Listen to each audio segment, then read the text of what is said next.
आज इकोनॉमिक्स का एक और टॉपिक पकड़ते हैं, बढ़िया टॉपिक है, जनरल नॉलेज का टॉपिक है, सारे देखना। जीडीपी वगैरह, नेशनल इनकम समझाता हूँ। जीडीपी क्या होता है? ग्रॉस डोमेस्टिक प्रोडक्ट, देश की GDP. Gross domestic product, product stands for production. यहाँ प्रोडक्ट जब भी वर्ड आएगा इसका मतलब समझना प्रोडक्शन। किसी देश में जितनी ज्यादा प्रोडक्शन होती है उतना ज्यादा उस देश का जीडीपी बढ़ता है, या बोल दो नेशनल इनकम बढ़ती है। उससे थोड़ा सा एक दो चीजें और ऐड करनी होती है हमें, तो नेशनल इनकम बढ़ती है हमारी।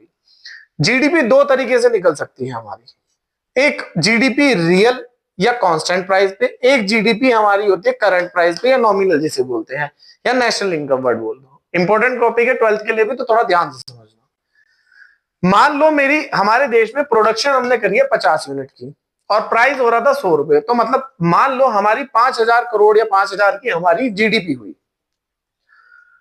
अब ये 2020 की थी, 2026 में मान लो क्या हुआ, प्रोडक्शन तो हमारी सेम रही 50 यूनिट की, लेकिन अब की बार प्राइस इंक्रीज हो गया महंगाई की वजह से, इन्फ्लेशन की वजह से।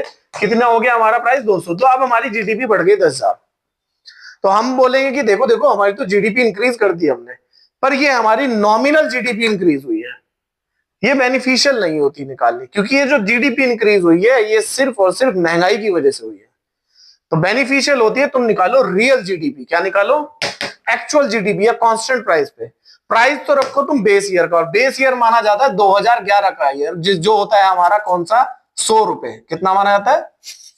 11th 12th के अकाउंट्स के इकोनॉमिक्स के अकॉर्डिंग। तो मैं क्या करूंगा, 50 रुपए को 100 से ही मल्टीप्लाई करके मैं बताऊंगा 5,000। यहां मैंने 60 का एग्जांपल दिया। मान लो तुमने 60 की प्रोडक्शन करी है, 60 यूनिट, तो हम प्राइस 100 रुपए ही मानेंगे, तो 6,000 की प्रोडक्शन हुई है हमारी, 6,000 हमारी जीडीपी हुई है हमारी। ठीक है, इसे बोलेंगे हम जीडीपी या national income at constant price. इसका फॉर्मूले वाइज अगर मैं बोलूं तो क्या फॉर्मूला बन गया इसका? इसका फॉर्मूला क्या बना? देखो ध्यान से देखो, प्रोडक्शन इस साल की इनटू कांस्टेंट ईयर का, मतलब बेस ईयर का प्राइस ले लिया हमने। तो अब इसी से हम दो तीन फॉर्मूले एक तरीके से बनाते हैं, यहीं से फॉर्मूले बनाओ। अब अगर मेरे को ये 10,000 से, ये कौन सी है? करंट ईयर की जीडीपी है।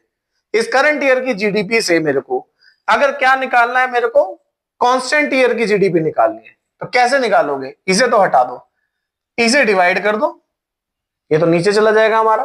तो देखो, और मल्टीप्लाई कर दोगे आज के प्राइस से, क्योंकि इस 10,000 में करंट ईयर का प्राइस था, उसे तो डिवाइड कर दिया मैंने, और आज का प्राइस था 100 रुपए, 100 से मैंने मल्टीप्लाई कर दी। तो फॉर्मूला क्या बना? नेशनल इनकम या जीडीपी एट कांस्टेंट या रियल, रियल वर्ड यूज करूंगा मैं, नेशनल इनकम रियल प्राइस वाली या जीडीपी रियल वाली, है ना। क्या फॉर्मूला बनेगा इसका?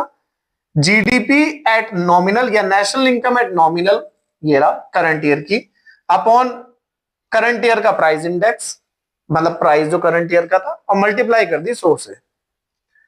इसको हम प्राइस डिफ्लेटर भी बोलते हैं। क्या बोलते हैं इसे? हम डिफ्लेटर बोल देते हैं। हम क्या बोलते हैं? डिफ्लेटर। अब अगर मैं इस डिफ्लेटर का फॉर्मूला पूछता हूं तुमसे, तो क्या बन जाएगा डिफ्लेटर का? इस डिफ्लेटर को इधर भेज दो और इसको नीचे भेज दो, तो क्या बन जाएगा? Nominal GDP upon real GDP into 100।